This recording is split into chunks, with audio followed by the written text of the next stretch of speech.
राष्ट्रीय ग्राम स्वराज अभियान की एक दिवसीय कार्यशाला मेला डुंगरी में आयोजित की गई। ग्राम स्वराज अभियान के अंतर्गत बागेश्वर जनपद की 8 ग्राम सभाओं को चयनित किया गया है, जिनमें मेला डुंगरी, नादिर माजिला, जेठाई, रिखायल, दिगोली, सिमकुना, कर्मी आदि गांव प्रमुख हैं।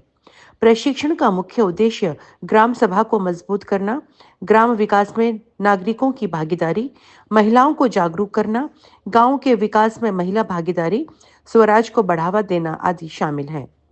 कार्यशाला में ग्राम सभा के अंतर्गत विभिन्न मुद्दों पर काम होगा। गरीबी उन्मूलन, श्रमदान, प्रत्येक नागरिक को मजबूत करना, लो कास्ट नो कास्ट आधारित विकास कार्य तथा अगरबत्ती बनाने का प्रशिक्षण शामिल है। एसबीआई आरएसईटीआई के अंतर्गत ग्रामीण स्वरोजगार प्रशिक्षण संस्थान बागेश्वर के बैनर तले साप्ताहिक प्रशिक्षण भी यहां दिया जा रहा है। धूप अगरबत्ती, गाय के गोबर से बनने वाले उत्पाद बनाने सिखाए जाएंगे। मुख्य प्रशिक्षकों में मौजूद रहे पंचायती राज विभाग के अनिल जोशी, ग्राम पंचायत विकास अधिकारी तनुज अवस्थी, किरण नेगी, ग्रामीण स्वरोजगार प्रशिक्षण संस्थान से चंदन भाकुनी, बलवंत भंडारी, ग्राम प्रधान कौशल्या देवी आदि शामिल रहे। बागेश्वर से विपिन जोशी की ये रिपोर्ट। 3-4 साल हो गए ना, तो ये भी एक पहले ये इसके बारे में पता नहीं था। अब जब से पता लग रहा है तो आप 16 लाइटें ज़्यादा लग रही हैं। तो ऐसी ही क्या स्कीम क्या है, ये स्कीम भी कहाँ से आ रही है, ये भी आप लोगों के माध्यम से ही सरकार को पता लगी, तभी उन्होंने उसमें जीबीडीबी में इसको ऐड किया हुआ है। मैम, इस प्रशिक्षण के बारे में कुछ विस्तार से बताएंगे। ये आर्ट सिटी बागेश्वर के द्वारा प्रशिक्षण चलाया जा रहा है, जिसमें ये 6 दिवसीय है और इसमें जो मनरेगा की महिलाएं हैं जिनका शायद 100 दिवसीय कार्य पूरा हो गया, उन महिलाओं को लिया गया है। इस प्रशिक्षण में एसबीआई आर्ट सिटी बागेश्वर द्वारा इन महिलाओं को 6 दिन में जो है विभिन्न प्रकार के गेम्स भी कराए जाएंगे, जिसमें उन्हें बिजनेस से रिलेटेड जो भी प्रॉब्लम्स आती हैं उनको सॉल्व करना सिखाया जाएगा।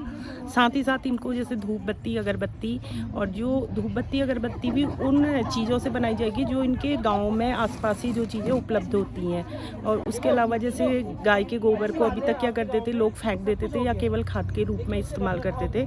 उस गाय के गोबर को सुखा करके उससे भी विभिन्न प्रकार के उत्पाद बनाना सिखाया जाएगा, जैसे कि दिए बनाना है, मूर्तियाँ बनानी है या डेकोरेटिव संबंधित कुछ आइटम्स बनाने हैं। सर, क्या जानकारी देना चाहेंगे इस पूरे अभियान के बारे में? ये भारत सरकार द्वारा राष्ट्रीय ग्राम अभियान 2024-25 का जो आखिरी सत्र चल रहा है, इसमें सरकार का ये कहना है कि जीबीडीबी जो बनती है ऑनलाइन, जो गांव के विकास के लिए जो जो भी चीज़ें हमें गांव के लिए चाहिए, तो उनको हमने जीबीडीबी में डाल के गाँव में खुली बैठक करके लोगों को पूछ के कि क्या क्या उनकी ज़रूरत है वो हमें जीबीडीबी में डालना है। तो बहुत सारा क्या है कि अब आने वाले टाइम पे हमारा जो भी ग्राम पंचायत है वो सारा का सारा ऑनलाइन पोर्टल के माध्यम से सुचारू रूप से चलना है। तो उसके लिए भी गांव वालों को हमें जागरूक करना है, ताकि क्या है कि समय समय पे, क्योंकि बहुत सारा क्या हो रहा है कि सरकार का जो पैसा है, जो फंड आ रहा है वो वापस जा रहा है।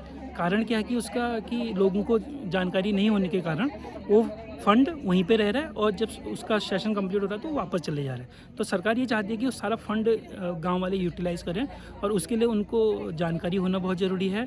तो आज का जो अभी हम जो एक दिन का ये यहाँ पे हमने कार्यशाला रखी हुई है, इसमें हमें गांव के लोगों को बताना है कि जो जीबीडीबी में जो आपके लिए जो भी गांव में आप चाहते हैं तो वो आप अपनी जीबीडीबी में डालिए, और जो 9 थीम है आपके पंचायत के, उन 9 थीमों के अकॉर्डिंग ही उस जीबीडीबी में जाके, ताकि वहाँ से वो प्रस्ताव पारित होकर फिर आपके गांव के लिए आएगी, जिससे कि आपके गांव में सुचारू रूप से सरकार की जो जो भी स्कीमें हैं वो दिन प्रतिदिन विकास के माध्यम को जोड़ते हुए आपके गांव की ओर पहुंचेंगे। तो कितने गांव चयनित है जिले में? अभी यहाँ पे हमें यहाँ पे 8 गांव दे रखे हैं, जिसमें कि बागेश्वर ब्लॉक में आपके 6 गांव हैं, गरुड़ में अभी एक हमारा मेला डुंगरी है और एक कपकोट में कर्मी।